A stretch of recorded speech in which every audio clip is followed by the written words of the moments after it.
that all makes sense. And it's a beautiful description of what history is. Someone could listen to that and say um, multiple things that effectively amount to "I don't care." Maybe I don't care because, well, I think life is fine, so we're gonna end up fine. I don't care about those who do not know the lessons of history are doomed to repeat it, or I do care about that, but I'm just lazy. Um, or maybe I just trust the history professors that I had growing up. Like they seem to have been right about enough of a number of things. Like why would I question that? Facts are facts.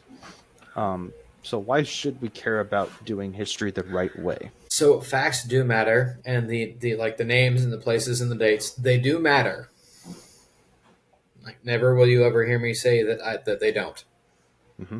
Um, and again, for people to say that, well, not really again, but for people to say that I just don't care, in that case, my response is just, okay, there's nothing I can do for you. Because if you don't care in the first place, caring about something, that has to be on you. I can't force you to care about something. Mm-hmm. So if you genuinely just don't care about history, there's nothing I can do about that. I can make it as interesting as possible, but if you just don't care to learn about it, there's nothing I can do, and I'm not going to waste my energy or yours trying to make you care. But while facts do matter, if your whole thing is, well, I think that in the fourth grade I got a good enough understanding of history just learning the names and faces and places and dates, while those things do matter, and it takes a much bigger nerd than me to delve into why the location of the Battle of the Bulge does in fact matter. History is more than names and faces and places and dates. You should be able to put the face to the name because you should be able to put the face to the name when you're talking to any other person. Mm-hmm. A lot of people have had the experience of somebody coming up to you on the street or at a party and going, "Hey, how's it going?" and acting as though you've met him and you have no idea who you're talking to. You should be able to put names to faces because that's just the right thing to do. But at the same time, it's more than names and faces and places and dates. History is more than just facts. And while you can get very excited about facts, and while you can think that, oh, these facts are really cool, that's fine. I don't have any objection to that. That is not the culmination of the subject of history as a study. Because history is ultimately about people. And when you study history, you are getting to know someone that lived before you. And to do it right, you have to put yourself in his shoes and try to think the way that he thought, or at least understand the way that he thought. So you can see him as a human being and not just a face in a picture or a name on a page. Mm-hmm. Which is unfortunately what the modern study of history in schools has done. Like too many people think that history is just names and places and faces and dates. So basically, it treats people, actual human beings who did exist, who were real, whose only difference from yourself is that you're alive and they're dead.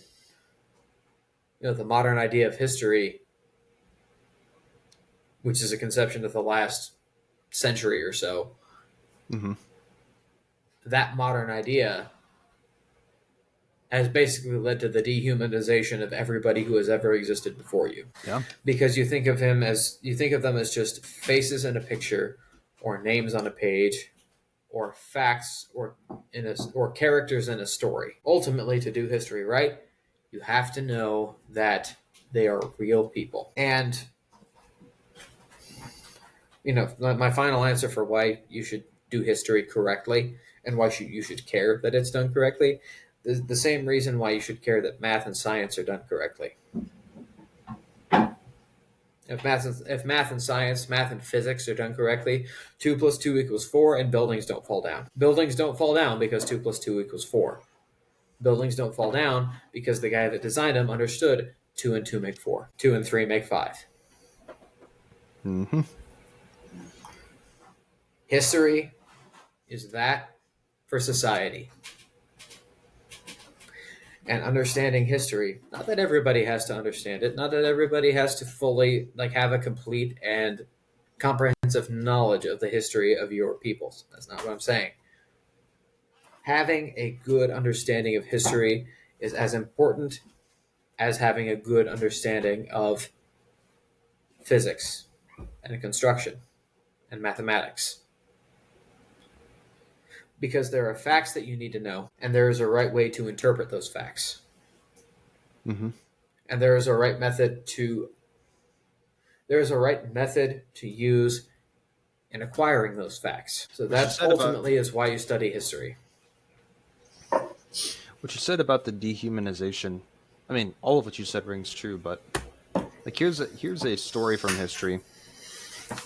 Here's actual history, I guess, that might illustrate that point. So, why did Brutus kill Caesar? Well, because everybody else had convinced him that it was the right thing to do. How did they convince him? In Roman society, your name mattered. Your name mattered and through all of its ancestral history. So Caesar did his things, and the way that people convinced Brutus to kill Caesar was basically remember that you're named Brutus, which makes no sense unless you understand that the name Brutus had a particular significance in this way. An actual historian can tell you more about that, but I understand that that was the case.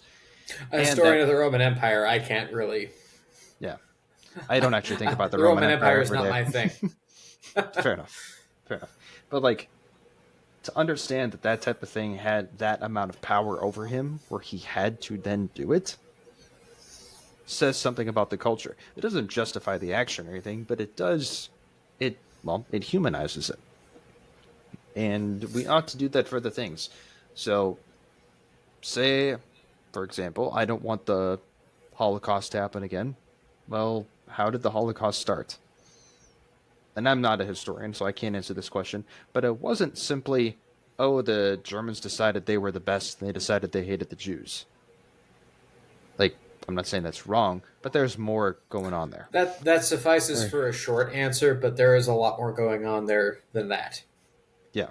The longest form answer is that after the First World War, within Germany, there were kind of two parties of how they thought of how the war ended. One was that, oh, we were betrayed, and the other was that we were just lied to.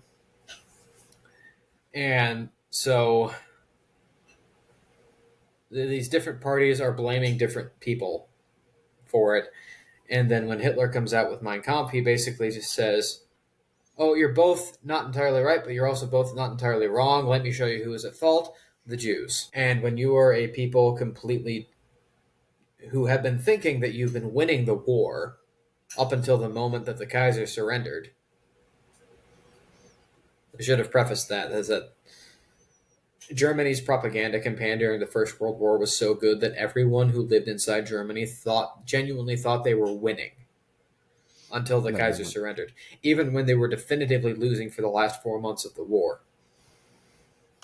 They genuinely thought they were winning up until the point when, oh, we have now just lost. We were winning, and now all of a sudden we've lost.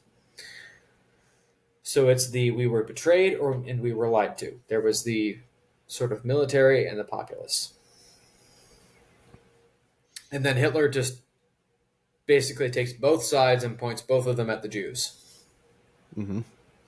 Yeah, and which is how you get the Holocaust. Starvation as well. Yeah. Yeah. Hyperinflation, starvation, and some pre-existing prejudice against Jews in Germany to begin with. The Jews are just a very easy group of people to blame for things. Just look at what's happening now.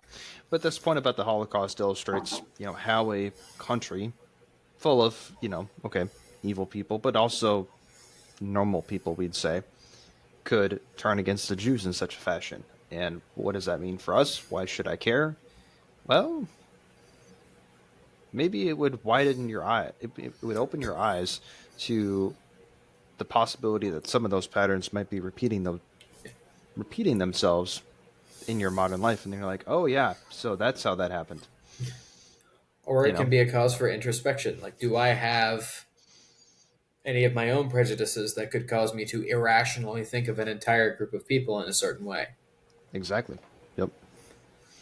Or that You could can. cause me to, hear a certain word and then all of a sudden be okay with violence being done to the other side.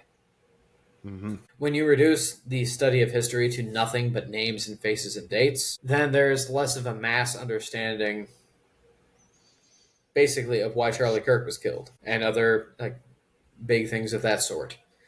Then you wind up being the people that celebrate when Charlie Kirk was killed. So, not studying history, not understanding how some people in the past, and they are people, they are human beings, and you should treat them that way. Not understanding how some people in the past have viewed themselves, viewed other people, and how those views have affected their own decisions can lead to you not fully understanding yourself, your people, and your decisions. So in other words, you will be better, and your society will be better if you actually pay attention to history in the proper fashion. So A proper study of history, not just like the cold hard facts and then everything else you just decide for yourself.